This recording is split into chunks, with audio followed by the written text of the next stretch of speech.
예, 안녕하십니까. 예, 오늘 정신분석과 성경 어떤 내용인지 한번 살펴보겠습니다. 오늘은 낙강적 주체의 책임과 기독인의 자기 책임 이런 제목으로 살펴보겠습니다. 낙강은 주체의 역사의 연속성을 강조합니다. 그런데 그 연속성은 주체의 상실과 결여와 텅빔의 경험 때문에 단절되어 있고 환원 불가능한 상태에 놓여 있습니다. 대상관계는 원초적 대상과의 경험에서 만들어진 분열 경험, 대상의 분열과 억압을 분석가라는 좋은 대상을 통해서 회복시키는 데 그 목표가 있습니다. 물론 이것도 일견 주체에게 효과가 있습니다. 그러나 상실과 결여에 대한 낙강의 태도는 다릅니다. 상실은 상실이고 결여는 결여입니다. 그것은 회복 불가능한 상처입니다. 그러나 주체는 그러한 자신의 결여와 상실을 지각하고 대면하고 경험해 나가면서 그 결여와 상실에 두 발을 굳게 딛고 주체가 나아가야 할 방향과 삶의 목표를 욕망이라는 이름으로 지향하게 나가게 되는데 그 분석의 목표가 있습니다. 낙강의 정신분석의 목표는 여기 있습니다. 이것을 낙강은 주체의 책임이다 이렇게 얘기합니다. 자신의 결여를 대면하고 거기서부터 자신의 삶의 욕망을 향한 방향과 구체적인 일을 결정해 나가는 것. 아름다운 영혼은 인생에 책임질 줄 모르고 남탓만 하는 사람을 지칭합니다. 그러나 책임 있는 주체는 자신의 결여와 상실을 남 탓으로, 부모 탓으로, 사회 탓으로, 국가 탓으로, 세상 탓으로 돌리지 않고 자기 잘못으로 받아들이는 주체입니다. 이걸 자기 거로 받아들이지 않으면 이건 희망이 없는 거예요. 그래서 자기가 책임져야 하는 대상이고 자기 자신과 자기 인생이라는 것입니다. 낙강이 말하는 주체의 책임은 무의식적 진실에 대한 책임일 뿐 아니라 무의식적 결여와 상실에 대한 책임일 뿐 아니라 주체의 현재와 미래에 대한 책임이며 더 나아가 주체의 존재적 의미와 가치에 대한 책임입니다. 여기에 책임지는 것을 낙강은 주체의 승화다 이렇게 얘기합니다.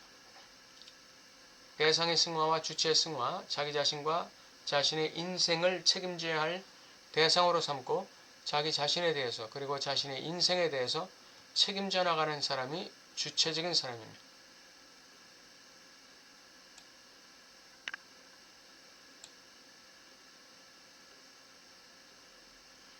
책임 있는 사람이며 승화되어가는 주체가 되는 것입니다.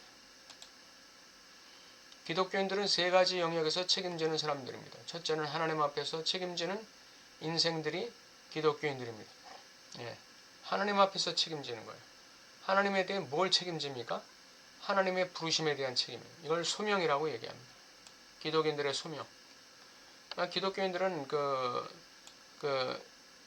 하나님의 부르심을 받고 이 땅에 나왔다고 생각하지, 우연히 엄마 아빠가 만나가지고 나왔다고 생각하지 않아요.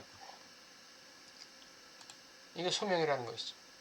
원래는 하나님의 호명이죠. 여기에 이 부르심에 응답하면 그게 소명이 되는 겁니다. 소위 하늘의 부르심을 찾아가는 주체가 기독교인입니다. 이것은 인생 전체에 걸친 작업입니다. 하늘의 부르심을 깨닫고 거기에 응답하는 기독교인이 책임 있는 신앙 주체가 되는 것이죠. 둘째, 기독인의 책임은 어디에 있느냐? 자기 자신에 대한 책임이 있습니다. 그리스도 안에 숨겨진 자신을 발견해가는 것이 자기 자신에 대한 책임입니다. 나를 사랑하는 방법을 알고 실천하는 것이 기독교인의 자기 사랑에 대한 책임입니다.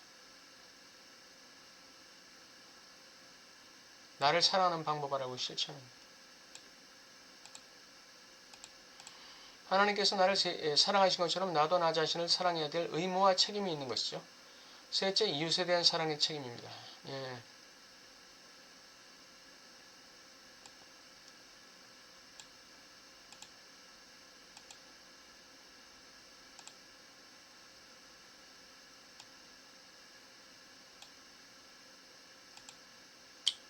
첫째는 하나님 앞에서, 둘째는 자기 자신에 대해서, 셋째는 이웃에 대한 이웃 사랑에 대한 책임. 이것이 기독교인의 책임입니다. 이웃이란 매우 광범합니다.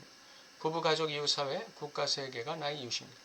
기독인은 자기 자신에 대한 사랑에만 책임이 있을 뿐 아니라 가정에 대한 책임이 있습니다. 남편으로서의 책임, 아내로서의 책임, 아빠로서의 책임, 엄마로서의 책임, 부모로서의 책임, 자녀로서의 책임이 있다는 것입니다. 이웃에 대한 책임이 있습니다. 선한 사마리아인의 비유 아시죠?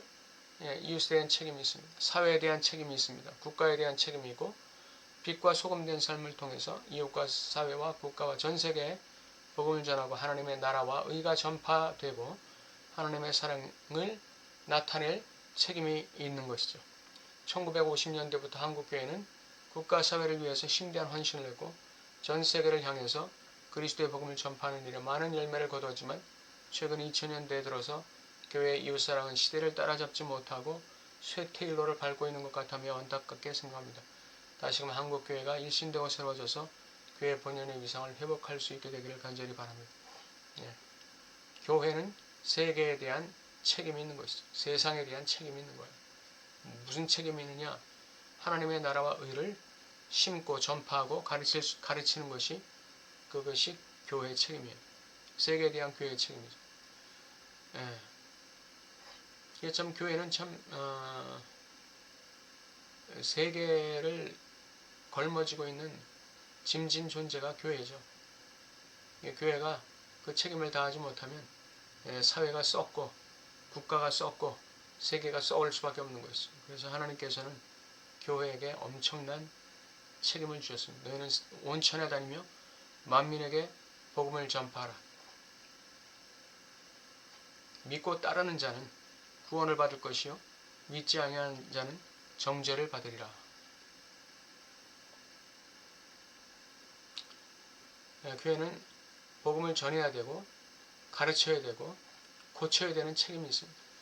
세상을 가르쳐야 되고 세상에 복음을 전파해야 되고 세상을 치유해야 하는 책임이 교회에 있는 것이죠. 교회의 막중한 책임. 오늘 여기까지 기독인의 자기 책임 여기까지 한번 살펴보도록 하겠습니다. 다음 주에 또 뵙겠습니다. 감사합니다.